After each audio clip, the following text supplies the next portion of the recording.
don't really understand you. Really? You think so? Hey, what happened to your arm? I got bit by something.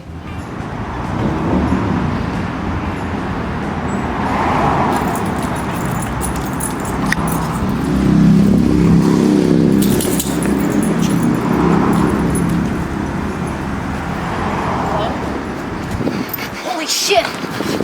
Ah! So that's what happened to you? Pretty much. Okay, well, you still ready to do the review? Yeah, it should be. Okay, Molly, off the couch. We need to do the review. She's like, do I have to go? Yes, you. Wait, how would you know what she said? Somehow I can understand her. Okay, I'm not going to question that. Anyways, doesn't matter. Alright. Well, hiya, folks. It's me, Thomas McClelland. And Claire McClelland. And today we got a nice little special treat for all you Halloweenies out there. That's right, we're finally doing the Wolfman. Now, We emphasize on men because we're doing both of them. technically, we're going to start with the original one. We're going to go in a little detail here and there and talk about it. And then, we're going to go to the underrated remake, actually. So, history time. Yes. Now, werewolves have always been a fascinating thing, in my opinion, in terms of monsters, really. Oh, absolutely. Because they've always been a very unique part of folklore for, geez, centuries almost. Oh yeah, ever since really the dawning of humans. Now, some of the earliest examples of werewolfism was a neat little tribute that they used back in medieval times, basically.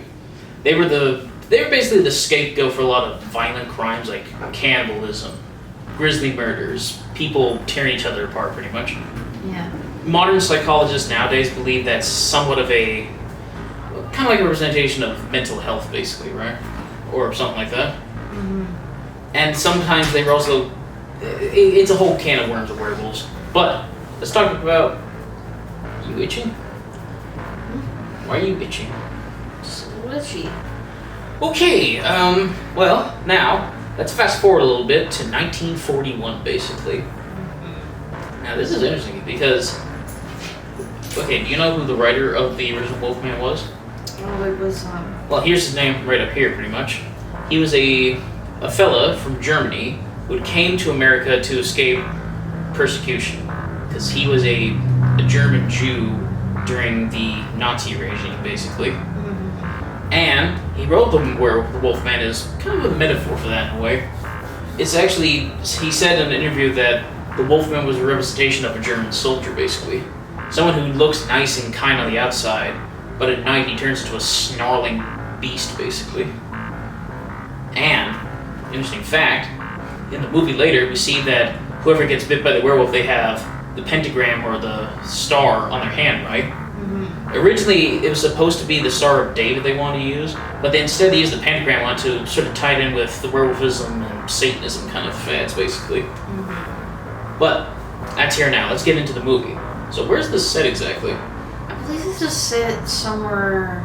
Well, most people assume that'd be set somewhere in England, but I looked it up. The place where they actually filmed and where it's hinted that it's set in is Wales, actually. Oh. That's why some of the cops have kind of a Welsh accent pretty much going on.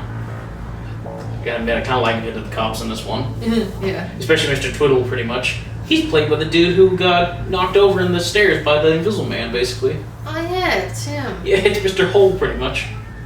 And another one of the cops is later going to be in Rosemary's Baby as a doctor. That's true. But let's get into our main cast of the film. Let's start with the man, the myth, the legend, Lon Chaney Jr. The man of 1,000 faces right there. And he got that name because, strange enough, his dad was also in the same business, actually. In fact, his dad was the very first person to ever be the Phantom of the Opera, actually. That's true, yeah. You've probably seen it, the one where his face is all gaunt looking and kind of long and all that. Mm-hmm. Yeah, that's his dad, pretty much. Gotta admit, I kind of like Lon Chaney Jr.'s Lawrence in this one, pretty much. Oh yeah. He's a bit cocky and arrogant in the beginning, but he should be. He's the son of an aristocrat, basically. He's kind of a creep, though. Yeah, we'll get to that in a minute. And speaking of family, let's talk about his dad in this film also. His dad is literally Claude Rains. The Invisible Man himself, pretty much. You probably didn't notice him because of the bandages. Yeah, I can actually see him in this one, pretty much. I know, like, this is what he looked like? Man, he is handsome. I mean, we see him at the end of the Invisible Man, but that's a different... Yes, so Lon Chaney Jr. is the Wolfman and Claude Rains is his dad. Let's ignore the fact that the dad has a British accent. Well, apparently all that time Larry spent in America, he got an American accent somehow. Ignore that. So, they got a pretty interesting dynamic. His dad's a bit overbearing, but you get the sense that he actually does care about his son, actually, a little bit. Oh, yes. But that's here now. Now we get to the love interest for the film, basically. Yes. Gwen Conleth, and boy oh boy, is it creepy, this love interest. Well, she's an engaged woman.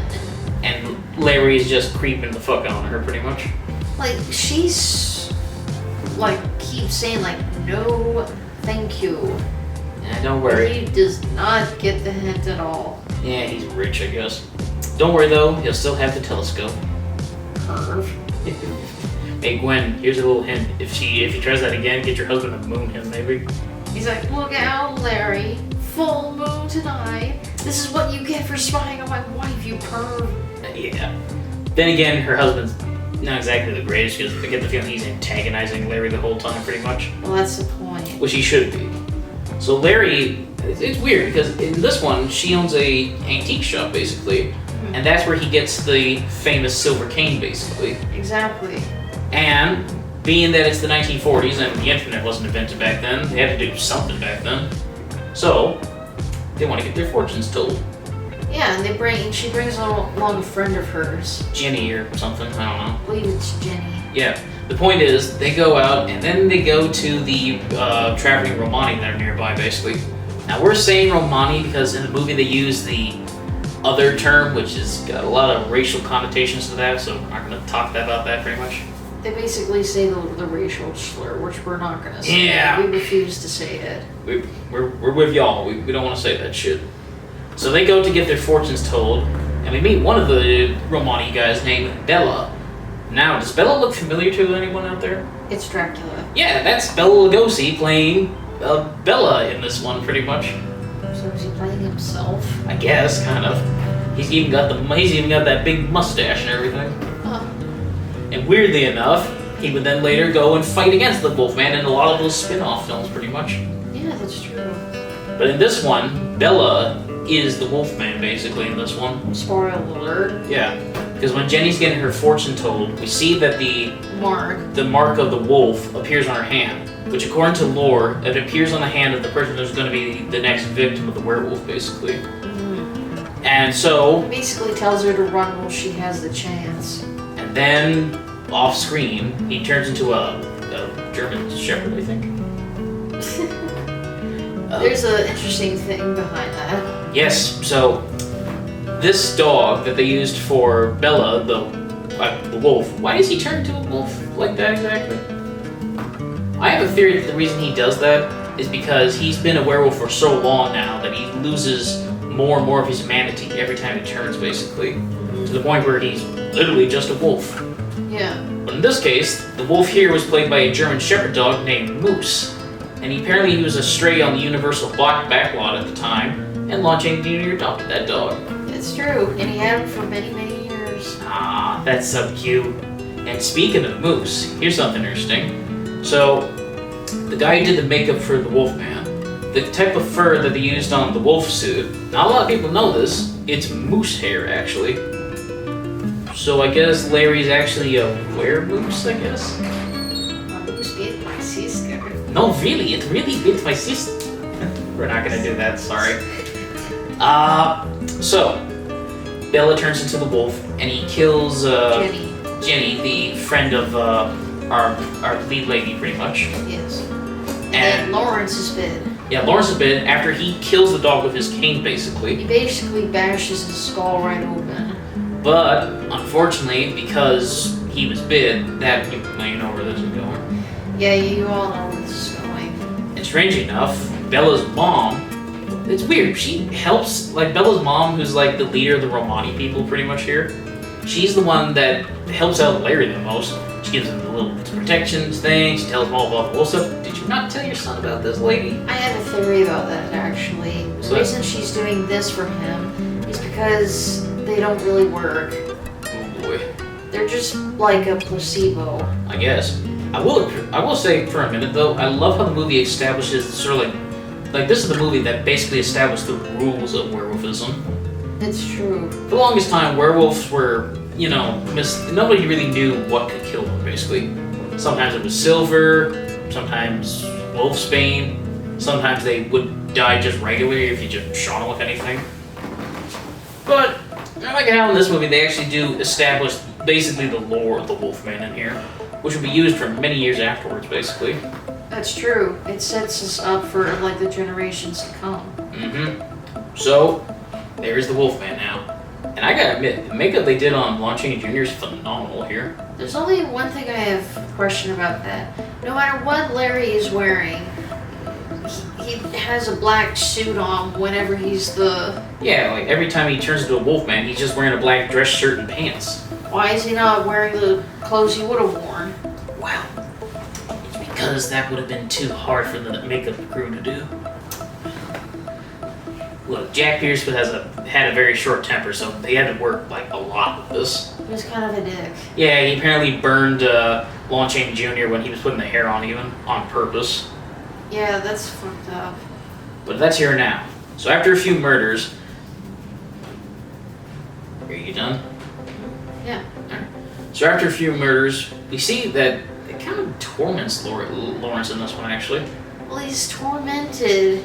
He's becoming a monster. He's becoming a monster. He doesn't want to hurt anyone. And since everybody suspects him, now the whole town's sort of just ganging up on his psyche, basically. Exactly.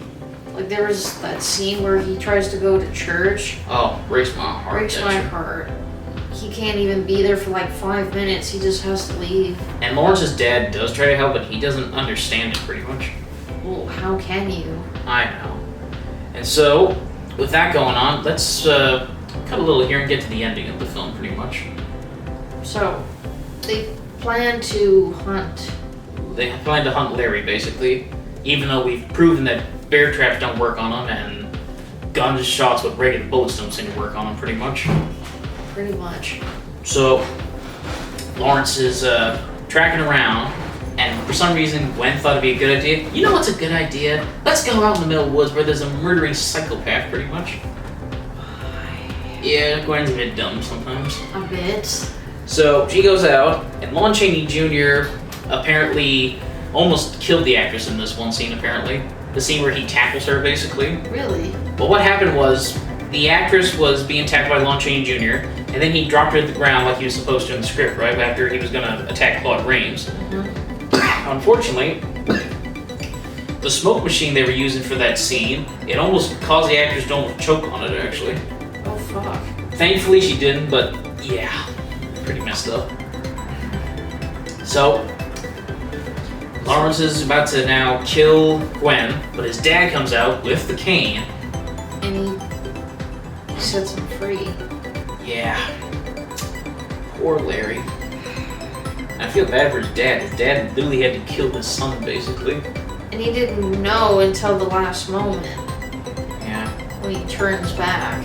Well, it's just like they said with that poem in the Thumb movie. Even a man who is pure at heart. He says his prayers by night. They become a wolf. When the wolf's bane bloom. And the autumn moon is bright. Even though in later editions they would change that to full moon instead of autumn moon, because full moons appear pretty much any night, pretty much. Well, they appear more than once. I know. So, thoughts on the first original Wolfman? It's good. It's alright. I mean, it hasn't aged maybe that well in some areas. Honestly, I like this film a lot, pretty much. It's got the nice, quaint little Welsh town. The woods are very atmospheric, pretty much. And the actors are doing a phenomenal job with their roles, pretty much. Absolutely. It's always good to see a strong, mature cast. We'll get to that one in a minute. Mind you, there's also the thing that was going on where Gwen and Lawrence, because boys, their relationship rushed and creepy at times.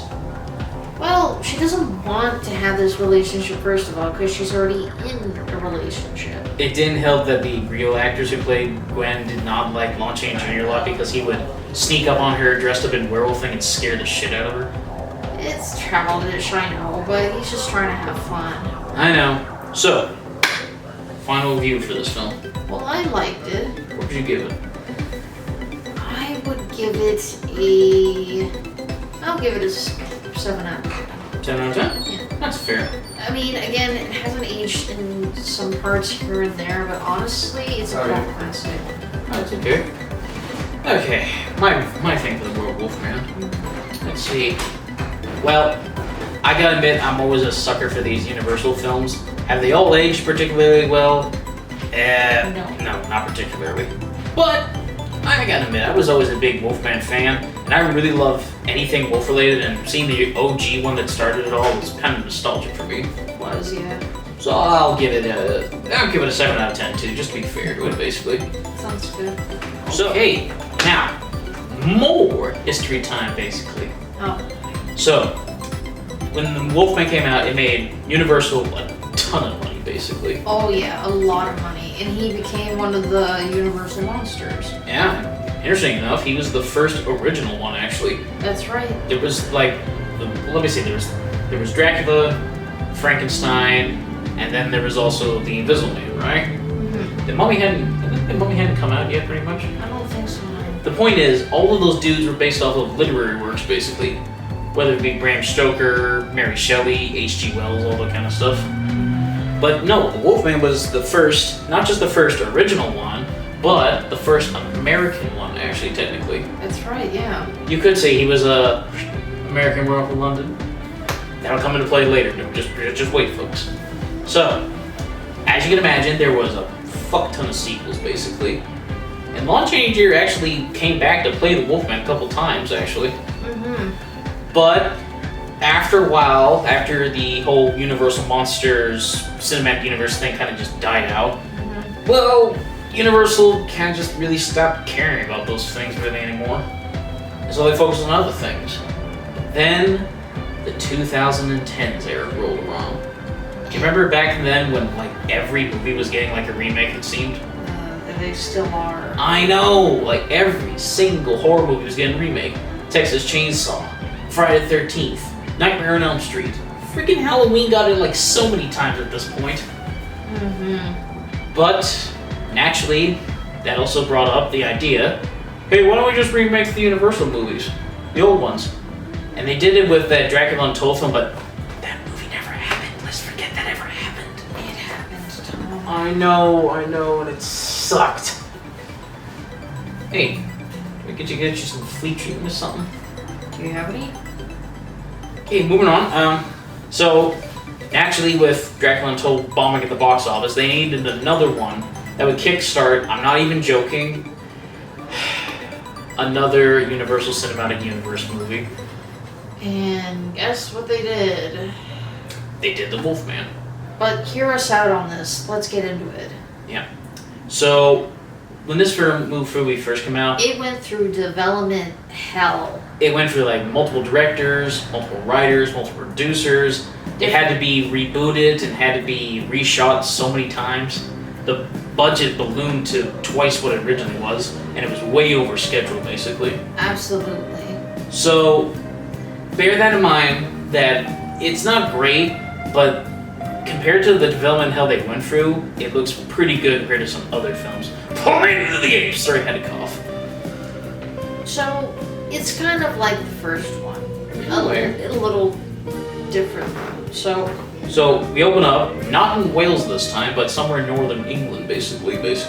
so this is now set in northern England in a little place called Blackmore And instead of being set in the 40s as the movie originally was, it's now set in the Victorian era. in 1891. Pretty much. And we open up with, well, being that it's a film from the early 2000s, someone getting killed by the monster, basically. And this guy, we will later find out, was Ben Talbot. Ben Talbot, which was Lawrence's brother. And speaking of Lawrence, let's cut to old Larry. What's he up to now? So now he's A Shakespearean actor. Shakespearean actor A for this company. Yeah, pretty much. He's a Shakespearean actor who spent most of his life in the stage, which explains the accent. Now, when this movie first came out, a lot of people were kind of pissed off with the idea of having Benicio del Toro playing a Englishman, basically, pretty much.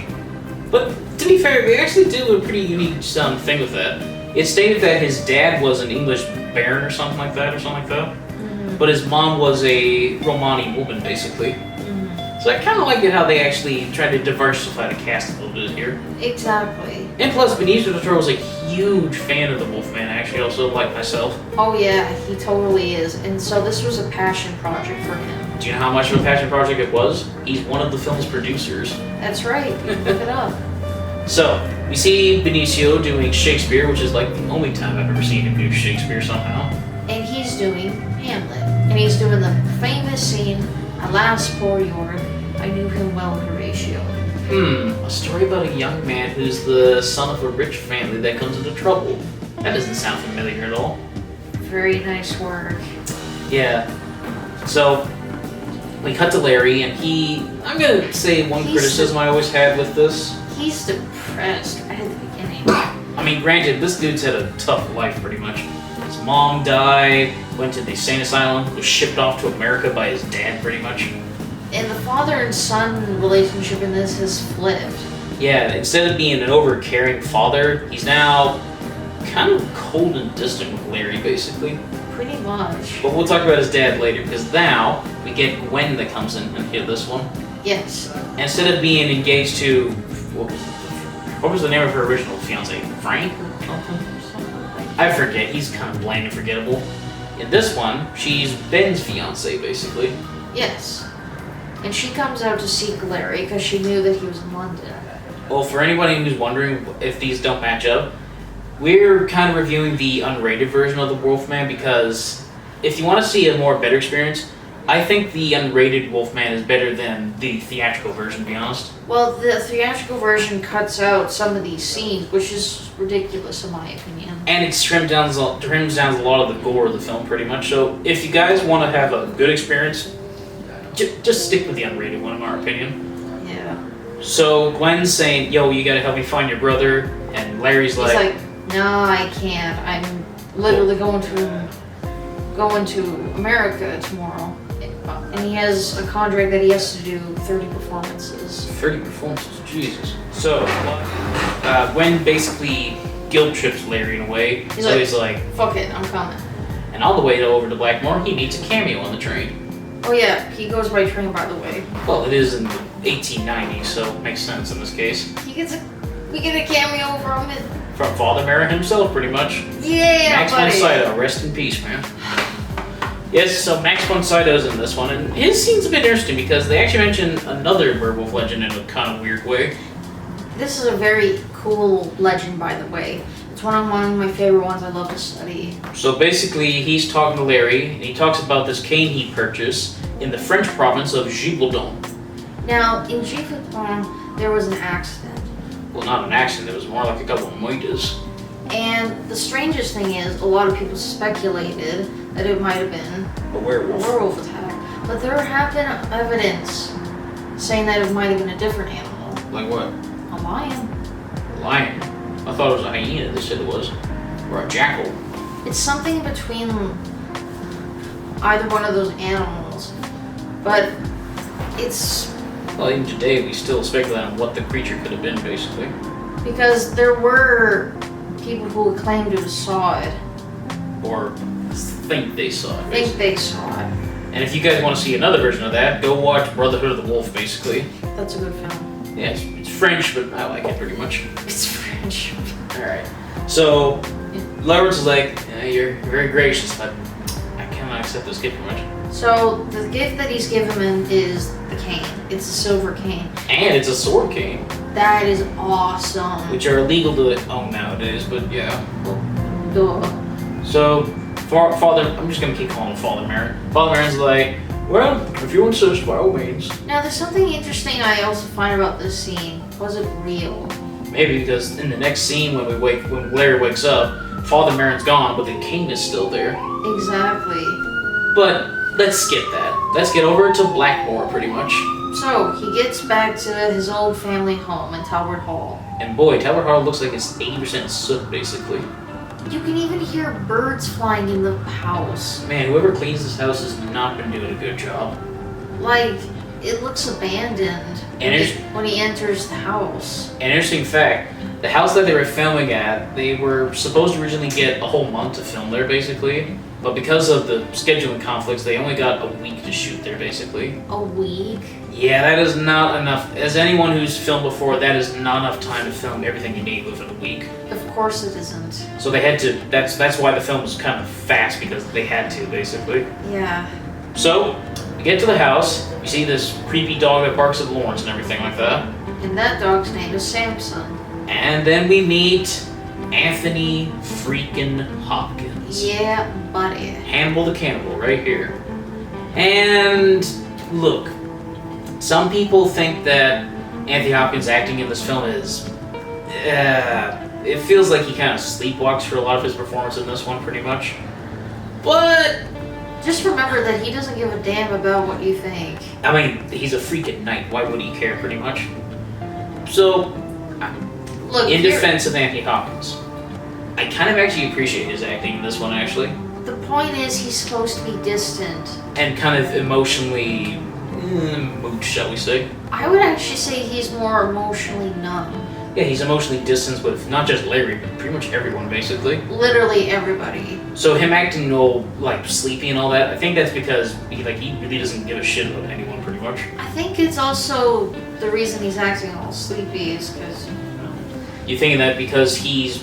Well, we're gonna spoil it. He's the guy that killed Ben, basically. He's the Wolfman. So I get the feeling that because of him being more and more wolf-like over the years, it sort of drains him of his sort of empathy for people, basically. Well, plus, he's an old man running around doing all that stuff. And possibly a psychopath, also. That too. So, there's Sir John, his dad, right there, and his Indian manservant, Scene, also right there. Yes. I like this actor. I've seen him in a couple stuff, pretty much. He's a good actor. Yeah, totally. And, well, they found Ben. They found Ben. He was found in apparently a ditch not too far from the house, near a road. And he was... Wait, he was eaten alive. And boy, there's one compliment I have to give this movie, the violence in this film. Because, let's be honest, the original Wolfman, it's the 40s, the hazy clothes, you're not going to be able to show anything. But this one, ho, mama, the gore is so good in this. We'll get to that. So, he goes to see Ben's body in the town. And, oh god. Again, I just so much love the gore in this movie. It's great. In fact, that's why I think this movie is way better than some of the other ones that came out afterwards, because it had the balls to go R-rated, basically. Well, that's how a Wolfman film should go. It should go R-rated. And if some of these effects look familiar, it's because the guy who did the effects on this film was none other than the legendary Rick Baker himself, basically. Now, he had to rush his effects for this, so take that with a grain of salt. But I love the fact that Rick Baker, much like Benicio, was a huge fan of the Wolfman. He really wanted to work on this film, basically. And to be fair, Rick Baker made one of the most famous werewolf transformations in history. AKA American Werewolf in London. Go check out our review on that if you will. Every time that scene comes, I have to turn off, like, any kind of noise distraction around me, because it is just such a great scene to watch. So, Rick Baker basically working on this film, it feels like it's like his dream come true, because the reason he became what he is today is because he was a huge fan of those films, basically. And he always wanted to do an homage to Jack Pierce's work, basically. Mm-hmm. So, we cut back to Larry, and he's at this pub, basically. Yeah, he decides to get drunk in this pub. Hey, after seeing my sibling turn into ground beef, so would I, pretty much. And this is a nice little scene. He's studying also this... some of the belongings that Ben was supposed to be buried with him. And one of them was this old Romani kind of religious artifact, basically. It's a medallion. Yeah. And while he's there, he's hearing the villagers speculate about what could have killed Ben and a few of those men also. This one guy looks like the guy from the Pringles can. You mean Colonel Mumford with the mustache? Either that or the guy from the Who gets like you? Looks like Colonel Mustard and the Pringles guy had a child together, basically. And this motherfucker had the balls to insult Larry's mom while he's right there. By calling her the, well, we're not gonna say it, but something whore queen, basically. The G whore queen. But favorite guy in this bar, the Scottish fella McQueen, pretty much. And he's got a really nice quaint sort of monologue talking about the Wolfman. And I can understand why this was used in the trailer because it's such a good long story, pretty much. It is. 20 years ago now, the pa found Quinn Noni in his flock. Go see the scene online. We're not doing the whole thing here. But I will admit, one line that always gets me is like, whatever did it was big, had claws, didn't mind a load of buckshot. She never left the house on a full moon from then on. Again, just great scene. And then we come to Larry and his dad having dinner with Gwen, basically. And they basically start a fight, and then she's like, I can't take this, and she goes. Do you think that's why? I thought it was because they served her eel pie. Well, that too. Man, The Simpsons made fun of that about how bad it is. Come on. And we get a nice little scene afterwards with the telescope. Nice little nod to the first one, basically. Not as creepy, though. Not as creepy because they're not staring at Gwen, pretty much. Played by Miss Olivia Blunt, pretty much. Oh yeah, she's great. I like Olivia Blunt as Gwen, but I kind of feel like in some scenes she doesn't have a lot to do. Hell, she's barely in most of the film, pretty much. To be fair, the original one had that problem, too. Yeah, I know, but honestly, I think she was great in this. And this wouldn't be the first time she was in a film with Benicio, basically. That's true. Like Sicario, basically. Both of them are actually friends in real life. I kind of like that. They got some nice chemistry going on, at least, so there's that going on. Thank God. And at least Larry promises her that he's going to go and find whatever did this to Ben, pretty much. So she's leaving Talbot Hall. To go for her father's pawn shop. And then later go back to London. Pretty much. And we get this nice little flashback scene where we see Lawrence dressed up as a mini Donald Duck, basically. Those suits. I mean, that's what they wore. I know. But the reason we find out that Larry's so traumatized is because we found out that one night he found that his mom had slit her throat with a street razor. She basically committed suicide. But then later we find out that... Yeah. So, that's going on. And Larry's still wondering about if Ben had these connections with the Romani people nearby, right? So he goes to their camp. And when he goes to the camp, we meet Maleva here. That's actually that was the last remaining family member of Oh yeah! Charlie Chaplin. That's his daughter. Yes, and she's still alive today, I think, actually, also. Yeah, so it was really cool seeing her. Yeah, that's the tramp's daughter right there, pretty much.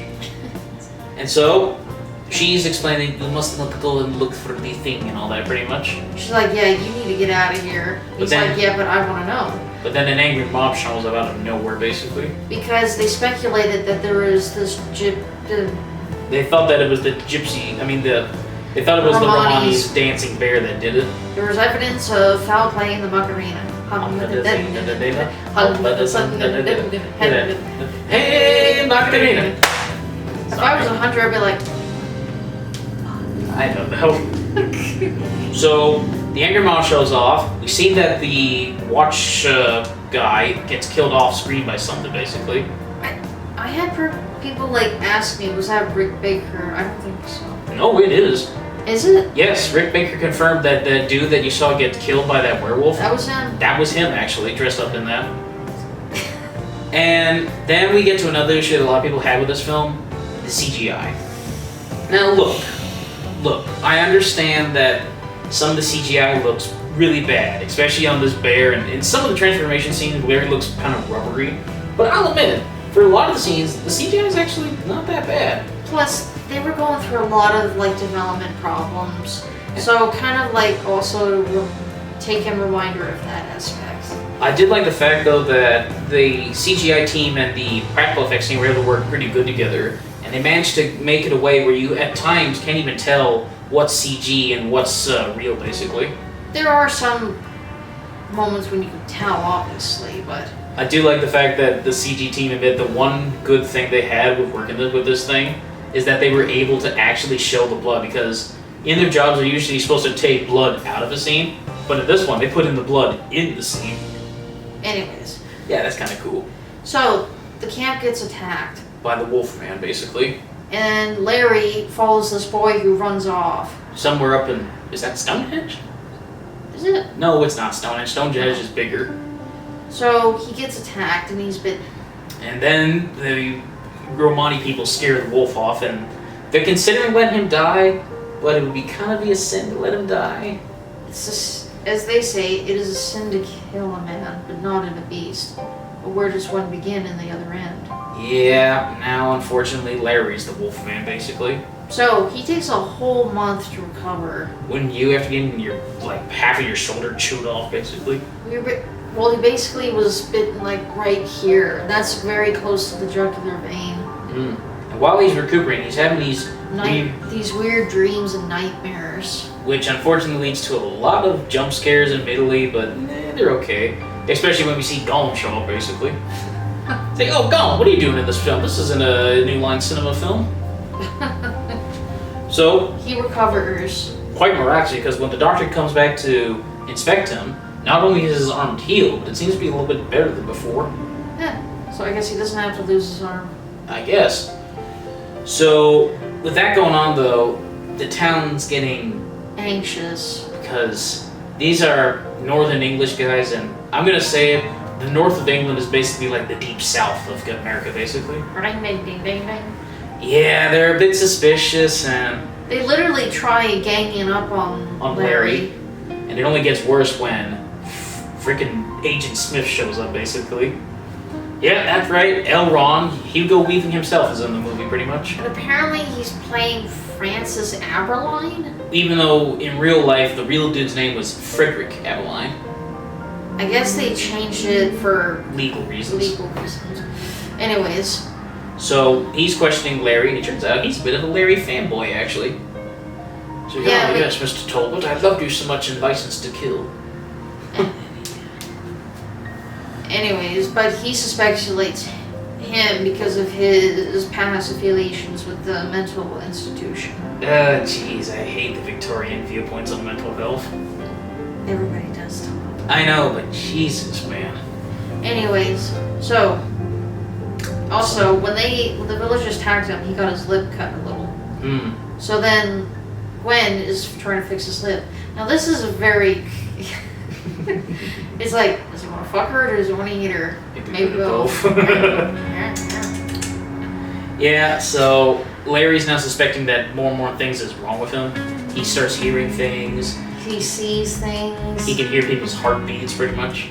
So he sends her to London. Even though his dad didn't want that, pretty much. He's like, damn. Yeah, I'm gonna say Anthony Hopkins is totally creeping on her, basically. You're a creep. Well, to be fair, he did play Alfred Hitchcock, pretty much. Hey, I see you creeping there, Alfred. Alright. So, yeah, while that's going on, more and more people are getting kind of scared. They're boarding their windows up. They're melting down silver bullets. The priest is spitting out a fire and hailstorm about demons and shit, pretty much. Excuse me. And while that's going on, Lawrence realizes something's up with his dad, basically. And he follows him to their family crypt where they buried his brother and his mother. And apparently he has a torture dungeon thing going on. Seriously, when I saw him, like, what the fuck? Okay, Anthony Hopkins is into some creepy shit, apparently. Who knew? But still. But I do appreciate the scene we do get with Anthony Hopkins, because we actually see him have his creepy acting actually work in this scene, pretty much. This was great. Especially when he asks Lawrence, "Look into my eyes, Lawrence. You see, I'm quite dead." Hey, at least he didn't ask for some fava beans and Chianti. Don't do it. Fuck you, I hate you. I know. So, Larry turns into the Wolfman for the first time. Now, they do most of the transformation in shadows because they're saving that for the big event, basically, which will be coming soon. And so, Lawrence runs on a buck pretty much, and he kills some villagers who were trying to trap him by baiting him with a deer. Well, I think that's a stag, actually. The point being. Yeah, he kills a lot of those people there. He kills all of them there. Yeah, I know. Like, he even, rips the doctor's head. No, that's not a doctor. That's like the dude that called his mom a whore, basically. What injustice. Rips the dude's head right the fuck off. It's like, nobody calls my mom a whore. Pretty much. I do like the way that he kind of moves a little. Apparently what they had Benicio del Toro do, they had him wearing these stilts on his feet to give him that kind of sort of movement thing, like he well, did. he's a wolf on hind legs, basically. Like his feet have turned into like paws, basically, and that's why he walks like that, basically. Mm. But in some scenes, they have him doing the foreleg things, which actually is kind of cool, pretty much. It's nice. Yeah, it's nice. It gives it a nice kind of animalistic feel to it. So the next morning, he wakes up and he is just caked In blood, and gore, and God knows what else. which is what he should be. Cause If I turned into a werewolf and I killed a bunch of people, I imagine I'd be covered up in a lot of blood. like, I'm not gonna be like clean shaven and smelling like I just stepped out of the shower. So wait, does that mean that Larry knows what human beings taste like? Oh no. Makes Is sense he that gonna his like? dad Is is. he gonna like try crapping out somebody's skull? Ugh. Makes sense that his dad is Anthony Hopkins. And his dad sees him and he's like, terrible things, Lawrence.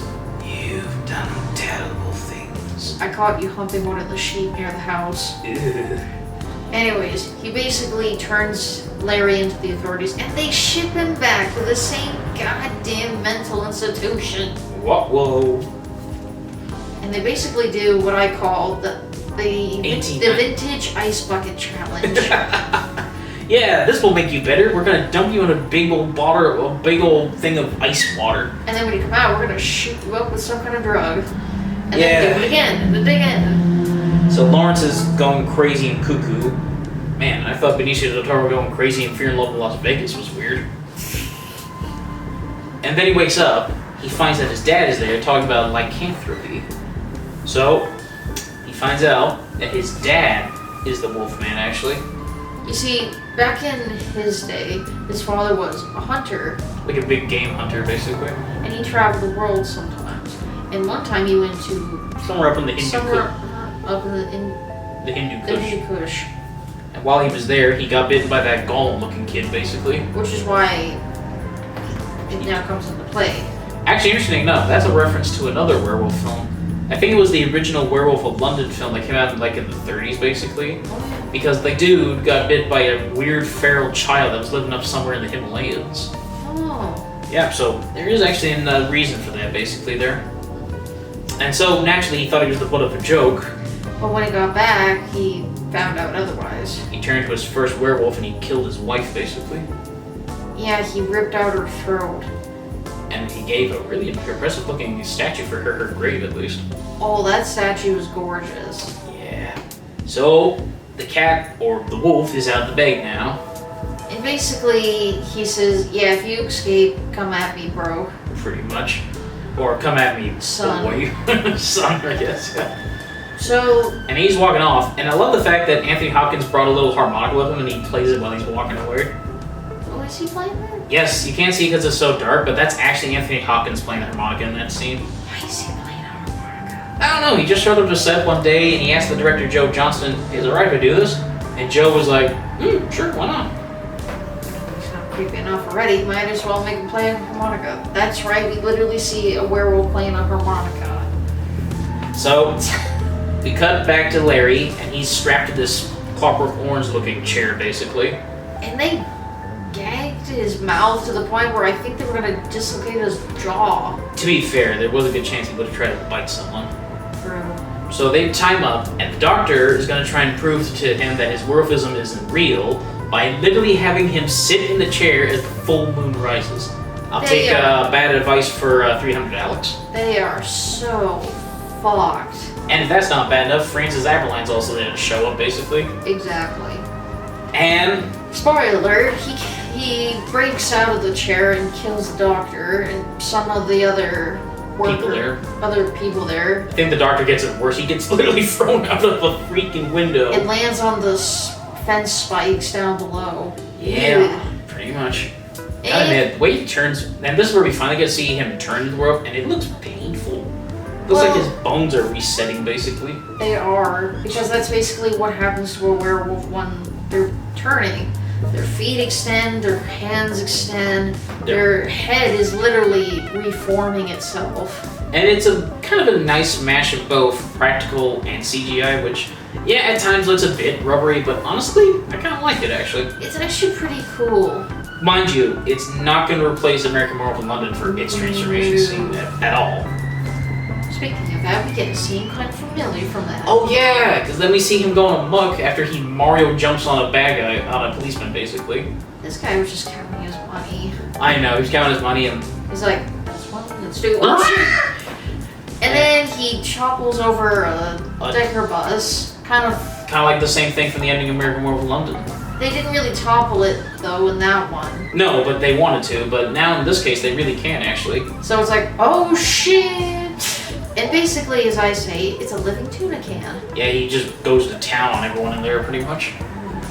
And while that's going on, I just want to bring up that this scene was originally supposed to be longer apparently. Was it? Yeah, originally in some deleted scenes, there was going to be a scene where he kills a dude. Remember those old Punch and Judy kind of things, the little puppets? Oh, those. He was going to kill a dude and pop out and scare the kids. And then there was going to be a scene where he showed up at a masquerade ball and nobody wondered what the hell was going on somehow. What? I know, I'm glad they cut that out. But hey, at least we got that werewolf money shot basically where he's howling at the moon. That was great. That was so good. And so it's fine. It's the next morning. Next morning. And the whole of London is looking for him. Yeah. So he goes to Gwen. And I like the fact that once again she's in a pawn shop basically. It's a nice little wink to It's an antique shop. It's a nice little wink to the audience basically. And she's got some gorgeous stuff in here, let me just say. Look at these beautiful statuettes here. I'm looking. So he basically tells her what's going on and that he has to go back and finish this once and for all. Pretty much. And they have a very, very sorrowful but very sweet kiss. I just hate to imagine what his breath sounds like though. Tom, he probably washed his mouth before he came. I hope it was like, oh, someone was licking their crotch earlier. I bet if he starts humping your leg, you're gonna watch. Yes. I can't see it. You perv. So, as that's going on, then guess who's at the door? Francis Aberline. Mr. Anderson. Oh, sorry, wrong thing. Oh, I bet it took every fiber of his being not to say that. And when he says Mr. Tolbert, he's like, I want to see a deleted scene where it's like a Hugo blooper, Weaving. yeah. Hugo, now I'm not joining me, Mr. Anderson. Oh shit! I'm sorry. Can I do that again? Yeah. Anyways, so he speculates that she's hiding him. Which kind of obvious. Kind of obvious. But when he goes to shoot a mirror that he thinks Larry's behind, it's actually a statue of the devil. So he both shot the devil in the heart and broke a mirror? Is that like 7 + 7 bad years luck? Yeah, 7 + 7. Do your Man, math. even Stevie Wonder can't help you out on that one, pretty much. So, Larry, being an actor, disguises himself to get out of the city, basically. No, he buys this whole thing of newspapers. Oh, yeah. Like, newspapers!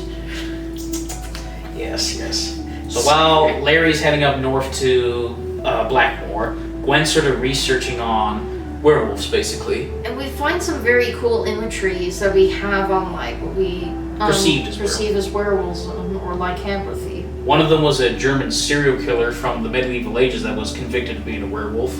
And then she discovers that it's got lots of roots in Romani folklore. So she tries to go find the Romani caravan. I like the fact that they kind of tie that in with the medallion even, because on the medallion is Saint Callimachus basically, right? And he was Romani. He was Romani patron saint, and in some cases he was also the patron saint of wolves also.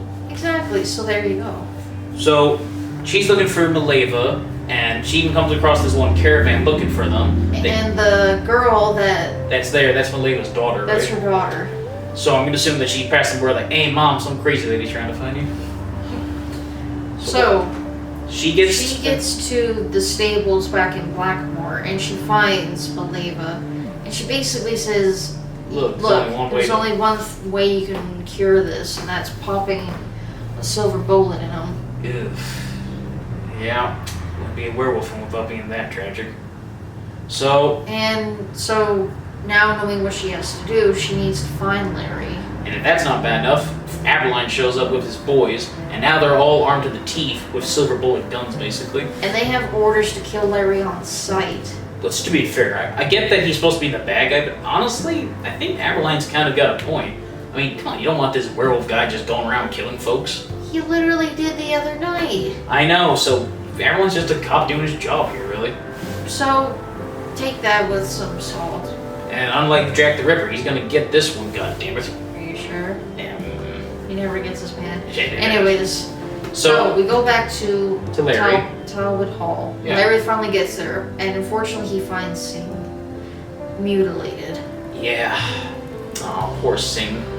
I would have really liked to have seen if him and Larry somehow team up together to fight on Sir John. And he's wearing a key around his corpse, which is like, that's a big red flag right there. So he goes into the room, and he gets Sing's gun and the bullets that he knew were made of silver, basically. And he goes room for room looking for his dad. He finds Samson, but lets him out of the house. But then he hears the piano playing. And then there he is, playing the piano with blood spilling on the piano. Keys. As only Hannibal Lecter can, pretty much. Just, chef's kiss, pretty much. And he killed Francis Aberline's number 2, Carter, there also. Yeah. If you don't remember him, that's okay, they don't develop his character. He's just kind of like thrown in at the last minute.